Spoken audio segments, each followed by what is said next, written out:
So in this video, I'm going to show you exactly why you can scale your ecom brand in 2025 and what you need to fix in order to be able to see that rapid growth that all the fastest growing brands are seeing. So your e-commerce store is leaking money. Basically, you are doing all the right things in terms of like you're running ads, you're getting traffic to your website, they're buying some stuff and all of that, but it's not enough. You don't see that actual increase in profit in the end that you can actually get out of your company, reinvest into the ads, and start seeing that rapid compounding growth. You're just working way harder. The profit margins are not there. It's all squeezed. You're just wondering, is this as good as it gets? And the reason for that is because you just have a couple of holes in your funnel. And I'm going to show you exactly where those holes are. I'm going to show you exactly how to plug them in order to get all that excess profit, in order to reinvest it into your ads and grow literally 10 times faster than you're doing right now. So let's get right into it. Do you know the AG1 versus Grand story? So if you're an ecom game, you probably know what Athletic Greens is, right? You know the company. And it took them like 10 years to get to 9 figures. If you've heard about brands, they're a little bit new, as you can see. But basically, it took them 2 years to get to the same point Athletic Greens are at. And they're selling literally the same thing. They're selling like greens supplements, right? They're just doing it in form of gummy bears instead of powder, okay? It took them 5 times less time to get to the same point where these guys are. Why? Well, I'm explaining to you how and why they did it in a way they did it, okay? So basically, this is the old funnel, the old e-commerce funnel. This is the funnel that worked in like 2020, maybe 2021, 2019, around that time. So what you do is like, you get paid ads, you run paid ads to your website, you get website visitors, they convert, you make money, more revenue means more profit. You get a big return on ad spend. You just reinvest all that money into more ad spend, and every time it's just more and more ad spend. It just grows, it compounds, you scale your brand, it's easy. Why this worked this way? Basically, 2021, as we all know, it was COVID. So people had a lot of money, like stimulus checks, all of that. People were just sitting home all day. What did they do? Okay, let's spend some money on like ecom brands, hitting you with ads constantly, and everyone was making money. There was just too much money to be spent, okay? And it worked, right? But right now, it's a completely different game. So this is what this funnel actually looks like today. So you run ads, you get the traffic to your website, but they don't actually convert. And why is that? It's basically because they get to your website and they hit a wall of trust, okay? And that's the reason you then get to this part, which is more revenue, okay? And it's not about your product necessarily, okay? It doesn't mean that your product is bad, that your website is bad, and all that. It might be a case, might play the part, right? But in most cases, it's not the product, it's not the website, it's not your CRO, conversion rate optimization, it's not your ads. It's just the fact that there's so many e-commerce brands nowadays, so much competition, and everyone has been scammed at least once on the internet where they order something and they got a bad product actually that wasn't like they expected to be, or they didn't even get it shipped to their home, right? So everyone's got burned already, and there's so many e-com brands. So it's just way harder to actually get to trust some e-com brand to give them your money and to buy their product, right? So what do you do to fix this? I'm going to show you in a minute. So what these people do when they hit a wall of trust, they just leave your website, okay? So this is where the problem is. Like you struggle to get people to buy from your ads, not because your ads are bad, but because the rules of the game have changed, okay? It's up to you whether you want to accept the new rules and adapt and win, or you want to stay stuck in the 2020 mindset of COVID and stimulus checks and all that bullshit and keep playing the game like it's 2020. Well, guess what? It's not 2020 anymore. It's 2025. You need to adapt. There are new rules, and I'm going to explain to you what the new rules are. Okay, so here are the new rules. This is the new funnel, okay? So first thing you do, you run ads to your website. This is the same, okay? This is the core of your business in most cases, unless you have like a really big personal brand and you can actually drive traffic just from your personal brand for free. You're going to be able to run, you'll need to run ads. Even if you have a big personal brand, you still probably want to run ads because it just works with this funnel, okay? If you're running the old funnel, you can run as many ads as you want. You won't be able to scale as fast as you want. So you run ads to your website, step 1. Step 2, you have a high converting pop-up form that converts at least 10% of people into your email subscribers. So you have email subscribers, then you can nurture them with email marketing and SMS marketing, but I'm going to talk primarily about email marketing this video. But when I say email marketing, that probably means SMS marketing as well, okay? Just to keep that clear. So email marketing, and you convert them with email marketing into the buyers, okay? So from email marketing, then you convert them into repeat buyers, right? You get repeat purchases. So that means that your lifetime value goes up, which makes it way easier to actually scale your business because you have even more revenue, which means even more profit, and it all gets reinvested. Also, it doesn't mean just more revenue. It means more profit. Why? Because email marketing is the cheapest form of marketing on the planet. It has an average ROI of 44x, which means that it's way more profitable than ads. Because even if you get the same amount of revenue from email and from ads, you're going to be way more profitable with email because it's just way cheaper. It makes sense? Okay. So, have you ever heard about the rule of seven? Probably. I don't know how deep into the marketing rabbit hole have you been in, but the rule of seven is a marketing principle that states that people have to see your message, your advertising message, at least 7 times before they actually decide to buy from you. It doesn't have to be 7 times for everyone, but that's on average, okay? And do you understand that you have to get to this point of 7 touch points, right? Do you understand that you can do that with ads, okay? And if you want to do that with ads, you have to target them once with your first ad, right? And then you have retargeting ads that you need to target people 6 times with in order to get them to buy. Do you understand how expensive that is? Or you can do email, okay? So you target them with ads, they get to your website, they give you their email, and then you can just email them over and over again 6 times, which is not doesn't sound crazy. It's going to take you a week, maybe 2, to get to email people 6 times across all your flows and campaigns. We're going to touch that in a second. So it's going to take you literally a week or 2 to email people 6 times to give them all the necessary information they need about your brand, your product, your USPs, your guarantees, all of that, to actually get their trust and their sympathy towards your brand. Okay, so you have 2 choices. You can keep playing this game of ads, or you can actually implement email into your business. Now, don't get me wrong. As you could see with this funnel, I'm not saying that you should completely abandon ads and start doing just email, because that's not the name of the game. I'm not saying, yeah, ads are shit. This is the new trend you have to hop on because everyone is doing email. No, I'm saying you need to implement email into your funnel, and that's how it works. They work together. They don't work against each other. Ads and email work together. Email is there to actually amplify the efficiency of your ads and give you more profit to actually buy more ads, to invest more into ads. Okay, do you understand? So that's what I'm saying. It's either you just do ads or you do ads plus email. That's how you scale. Ads plus email is how you scale. Just ads is how you stay stuck for years. So this is the problem with ads. As I said, you need 6 retargeting ads to achieve those 7 touch points. The problem with running ads is that they're extremely expensive, and they're getting more and more expensive day by day, literally. Also, you don't really pick who you're targeting, and it's way harder to get someone's attention. It's they're on Facebook or on Instagram or on TikTok. I don't know where you're running your ads. Their attention is not in the buying mood. They're actually scrolling, just looking for dopamine and entertainment, and just not thinking about anything. Just they want to be in that zombie mode. And then you have to break the pattern, get their attention, and just sell them with ads. It's just too much friction, right? With email, it's still there in that zombie mode, obviously, but it's more they're in their inbox. It's way more personal. You know who you're targeting. You can make segments, all of that. It's better, okay?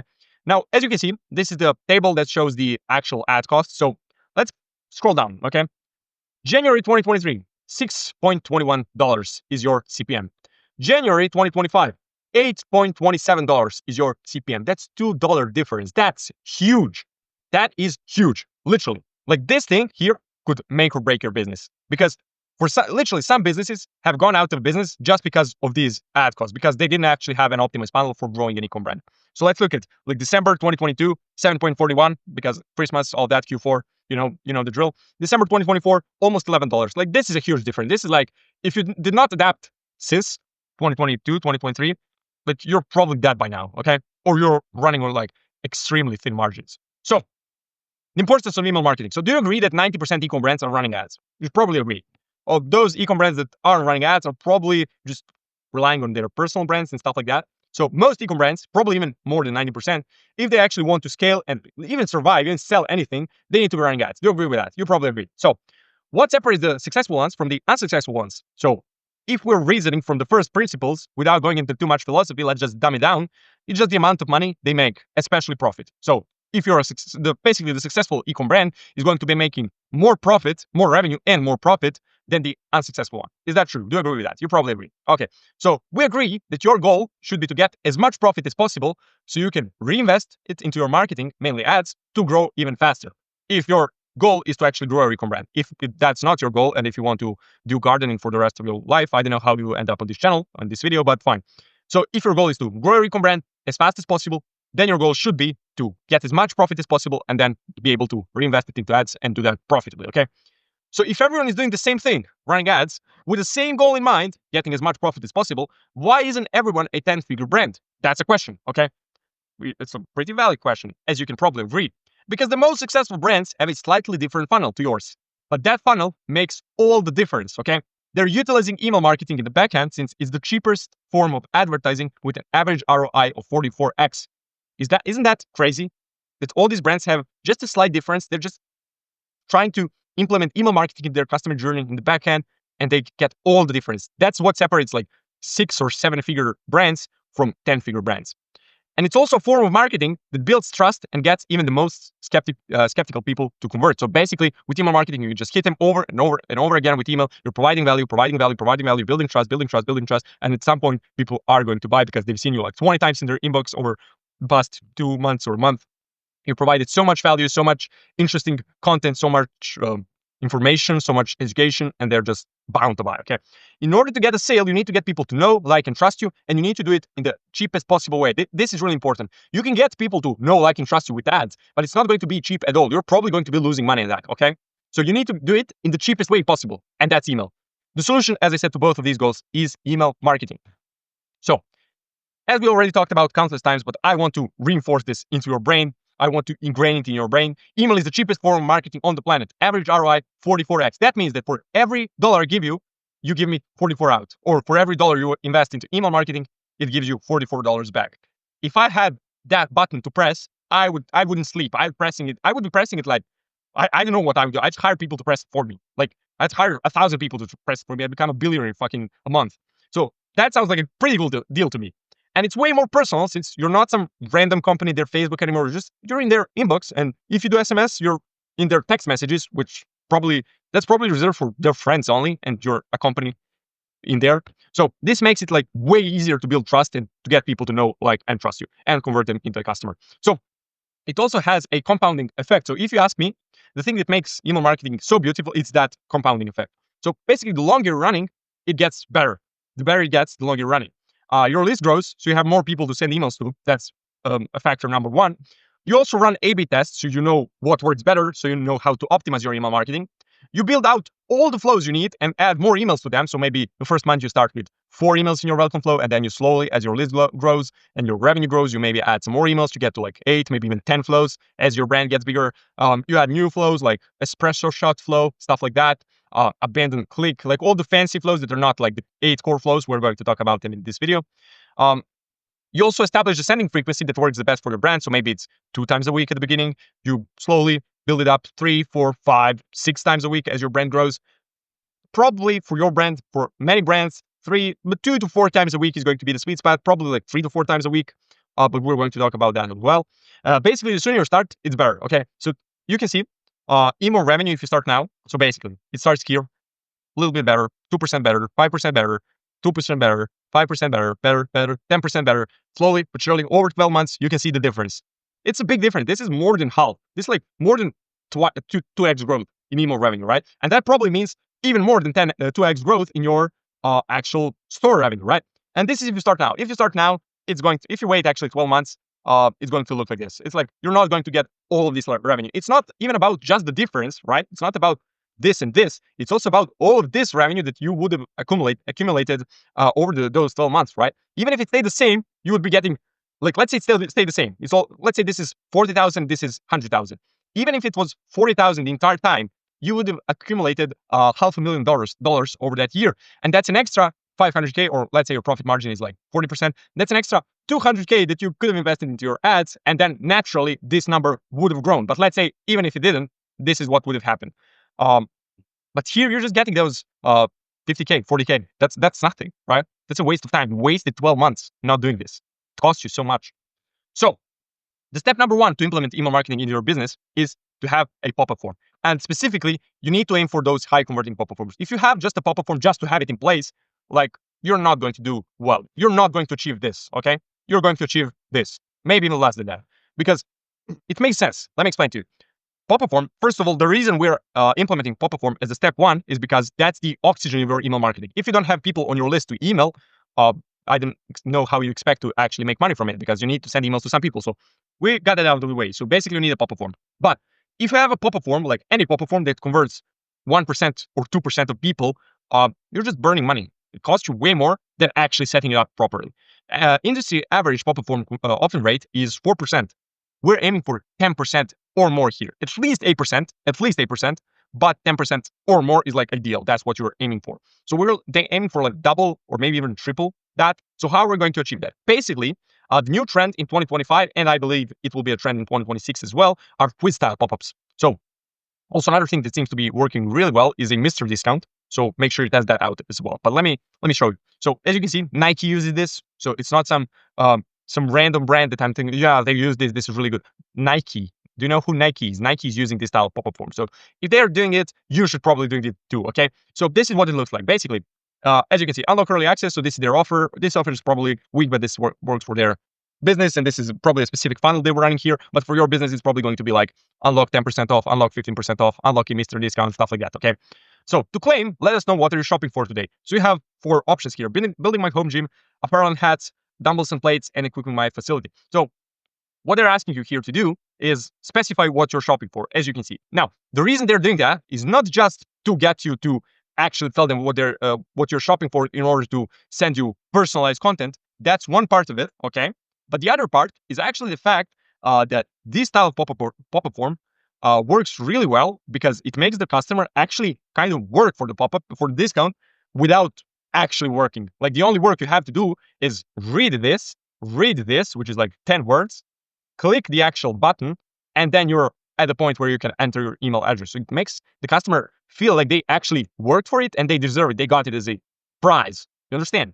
So it makes customer more likely to actually to enter their email and phone number if you're running SMS and get the discount and actually go and purchase. The same thing applies here. This is probably more like the pop-up form your brand is going to have. So you've got a mystery discount. Who are you shopping for today? Myself, my friends, my partner. So the question doesn't really matter. It can be whatever.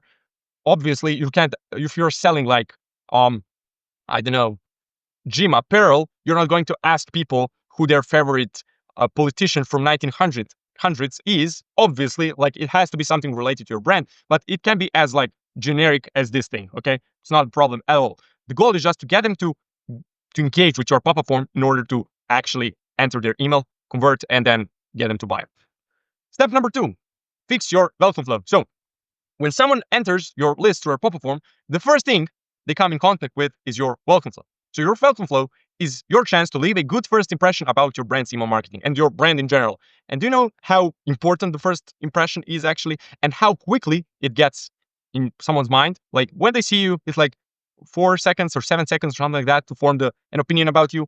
It's the same with your marketing. So if your welcome flow, like let's say you have like a fancy pop-up form like this, and then they receive a welcome email from you, and it's like some old ass email that looks like it came out of 2010 or something like that. You can't be doing that. Like if your pop-up form is super fancy, your welcome flow should be super fancy as well. So if your welcome flow is awful, people just won't bother opening the rest of your emails anyway. So you're basically training people to know that your emails are shit in general, and they're just not going to open. They're probably just going to open another one just to unsubscribe from your brand. It's also a really good chance to achieve those 7 touch points as soon as possible, because an average welcome flow, you should want it to be between 4 and 8 emails, depending on your brand size and generally sales cycle and all that. Like if you have higher ticket products, you probably want to extend a little bit more. If you're a bigger brand, also you probably want to have more in the 8 email side. If you're a smaller brand, you have a really low ticket product, 4 emails are going to work well for you, 4 or 5 emails, something like that. But as I said, like you want to have 4 to 8 emails in your welcome flow, so it's a really good chance to get those 7 touch points as soon as possible and to get someone to buy immediately from the welcome flow. And I have a full video on my channel explaining how to make this flow.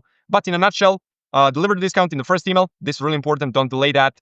Don't delay the email itself. There shouldn't be delay in Klaviyo when you build it out. Just send it immediately because that's what the people came for anyway.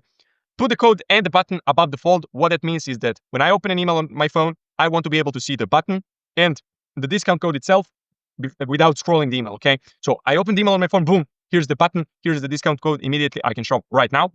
Also remind people of the discount in every email in the flow. So if you're doing, okay, let's say first email, you deliver discount, you get people to buy, fine. Second email is our store email, or email about your unique selling propositions, or email about your shipping and guarantee. You have a specific guarantee. Let's say in that email, obviously, you still want to remind people of your discount code because that's your welcome flow. That's the point of your welcome flow. Yes, the point is also to convey some information, but you're doing all of that. You're doing all of those angles, like our story, why we're better than this brand, testimonials, the whole purpose of all those angles of selling is to get people to use your welcome code, spend some money on your website, and then you can be able to upsell them later on, and they're more used to spending the money on your website. They know you more, they like you more, they trust you more. Okay, that's the idea. It's not about you sharing your really cool story about how far you found your brand. They don't care about that. They care about your discount code. They care about spending money on your website. I mean, they don't care about spending money on your website. You have to make them care about spending money on your website. Okay. Share the founding story, as I said, your USPs, your bestsellers, how you compare, some urgency in the end. That's probably really good. Personal touch from the founder in the form of a plain text email. But the goal behind all of this is to remind them of your discount in every single email and get them to buy. Step number 3, fix your other flows. So in case you don't know, email flows are basically automated sequences that people receive when they perform a specific action. So core flows are abandoned cart. So when someone leaves a product in their cart and leaves your website, they're going to receive an abandoned cart flow. So abandoned cart emails, they're probably going to be like 3 to 5 emails. Abandoned checkout, didn't complete the checkout, so they added product to cart, they clicked proceed to checkout, but then they left the website, that they're going to receive the abandoned checkout flow. Browse abandonment, so they checked the product, a specific product on your website, and then left the website, they're going to receive browse abandonment. Site abandonment, basically they left the website. Post-purchase, they bought something, and then they receive a post-purchase flow. Win-back flow, so they purchased something a while ago, let's say 6 months ago or 3 months ago, and they haven't purchased from you ever since. You're trying to get them to buy something again. You're trying to re-engage them. And then you have a sunset flow. You're trying to re-engage people who haven't been opening your emails in a while, let's say 3 or 4 months, 6 months, something like that. The reason you're doing this, so the reason you're doing all of these is to get people to buy again or to buy for the first time. The reason you're doing the sunset flow is just to get people off your list who don't want to engage, so you can lower your klaviyo bill. And then those people who actually engage with this email, you want to get them back to the engage segment and start sending them emails again, so they can actually buy something from you and get more money. Okay. So these are all your essential flows. This is the foundation of your email marketing flows. You can do some other flows, as I mentioned. I don't know, at the beginning of this video, I think I mentioned the espresso shot flow, abandoned click, that sort of stuff. You can do like 1 year anniversary, like it's been a year since someone purchased something from you. You can do that sort of stuff. But this is the core. Like, set this up right now. Don't worry about all the other fancy shit. Set this up well, like really well. They're solid. They're bringing in at least like 15 to 25% of your total store revenue should be brought by these flows and welcome flow. Okay, I forgot to add welcome flow here, but this is another one of your core flows. But advanced flows such as these, like, leave that for later. Until you optimize all of this, until you can get more money out of these flows, don't worry about all the other shit. Step 4, start sending 2 to 4 high quality, educational, value providing campaigns per week. The reason you have to make them high quality, educational, value providing, and 2 to 4 of them is because you want to build trust with people, as we already talked about. So you need more touch points. It needs to be really high quality because you have competition. I don't know if you know that, but there are more people selling the same shit as you do. They need to be educational because you need to educate people into the purchase, because in 2025, people don't really want to be sold. They want to be educated into purchase. So the way you do that, you send them short educational emails that are educating them about your product and your industry, their problems, their pain points, stuff like that. Value providing, so you understand, you get the deal, okay? Campaigns are emails you send to everyone at once. So basically, you click send and the campaign goes to everyone. That's the email. That's like a broadcast email. Obviously, you can schedule it at the time you want to be sent. This is like rough explanation. It's not like you click now, it gets sent now. You can schedule it at 8 p.m. in 7 days, obviously, but it's like a rough explanation. In order to get the benefit of sending 2 to 4 campaigns per week, that's the frequency you should be at. You can't be just sending emails about sales and discounts and asking customers to purchase your stuff. It can be like 2 to 4 times a week, like, buy my stuff, buy this, but it can't be like that, okay? It has to be educational, high quality, value providing emails that people actually want to read. You have to be sending people emails that are sent for them, not like for you. Sales emails, you're sending more for your benefit because people are going to buy because it's a really good deal. These emails, you need to be sending for the benefit of your customers. You are not gaining anything, basically, in like the short term. You're just educating them. You're not getting sales, even though you will be getting sales from these emails, probably even more. But on the first glance, it seems like you're wasting time. You're sending these emails. You're not getting anything from them. But you have to actually think about your customer first, about providing value first, and then you'll get the sales. But as I said, sending these emails will actually get you sales. Trust me, just try it out for a month. Do this, as I said, and you'll see. You'll be amazed by the results. But as I said, you actually have to provide value, educate your customer on your product, make them laugh, make them think. Like, you can send some puzzles and stuff like that. Build goodwill with them. So it has to be goodwill first, and then you ask. First give, then you ask. I don't know if you're following Alex Formosi, but that's one of his main business premises. So you first give, then you ask. That's what you need to be doing. your emails need to become a part of their life. So a part of, if you manage to get to that point where people are actually sitting there making their morning coffee and expecting your email to read it in the morning while they're drinking your coffee, you'll become a billionaire, literally. Like if you get to that point, you'll literally become a billionaire. I kid you not, okay? Something they'll look forward to. That's what your email should be. They shouldn't be like, oh, this brand again. Why didn't I unsubscribe the last time? Let me do it this time. It should be, oh, they finally sent a new email. I can read about this topic and this topic and this. Like I can read about the best exercises for my back, or I can read about the best way to optimize my sleep, or stuff like that. Do you understand? So that's what your email should look like. That's how you build a 9-figure brand in 2 years, like Grants did. So here are the ideas behind the scenes. So how we make product at this company. The ingredients we use. So if you're selling a supplement brand, the ingredients we use to make this supplement the best supplement in this industry. Recipes. This is really interesting. So if you're selling some sort of a beverage or food company, food product, right? You're selling, for example, nuts. I don't know. You can send people recipes how they can use your product to make meals at home. Myth busting. So for myth busting, you can do like 3 myths around this product. So 3 myths around the gym. 3 myths around, that's probably too broad, too vague, but you can do like 3 myths around back exercises, let's say. How to use your product. So how to use a specific supplement, basically. Like, yeah, the way you use it is probably the best way to use it is to drink it in the morning and in the evening, and then you give them some tips and tricks like, yeah, you should probably place it next to your sink so you see it every morning when you go to drink water, stuff like that. That's the idea. You understand? Testimonials. This is super simple. I don't need to explain this. Just make sure you pick some testimonials that are not too generic, that aren't like, oh, this is a great product, great company. That are more like they're overcoming specific objections. So you actually get people to be like, oh, I didn't know that. I thought it was like this, but it seems like it's like this. Sure, I'll buy now. That's the kind of testimonials you need to use. Also, what you can do is like find a really long, passionate testimonial and feature just that one testimonial in email and make like the story about how this guy used our product. This made me cry or something like that. And then feature this whole testimonial, and people are actually going to be really engaged reading about other people using your product in like a creative way or something like that, in a way that saved their life or something like that. Some really cool story that's a little bit longer testimonial, and that's going to be pretty cool for a brand. The science behind, so if you're selling supplements or gym, stuff like that, that you can actually apply in science, you can sell like the science behind our creatine, why it works so well, how it works, stuff like that. So segmentation and deliverability. I know this is a boring topic, but I'll be real quick with you. And this is really important because I just want to tell you how to do this part, because if you mess this part up, people won't be able to see your emails. And then it doesn't matter how good they are, actually, if no one sees them, no one is going to buy from you. So this part is super simple. All you need to do is to send about 90% of your campaigns to your engaged segments. So let's say when you're doing sales or like big events, you can actually send your email to the whole list. But for most of your emails, you shouldn't be sending them to your whole list. Ever. Don't do that, okay? What you should be doing actually is sending them to your engaged segments. That means basically those are people that have opened or clicked your email, basically engaged with your emails in the past X days. So your 90-day engaged segment is made up of people who opened or clicked your email or bought something from you, stuff like that, in the past 90 days. So that way you ensure that you're actually emailing people who want to engage with your emails.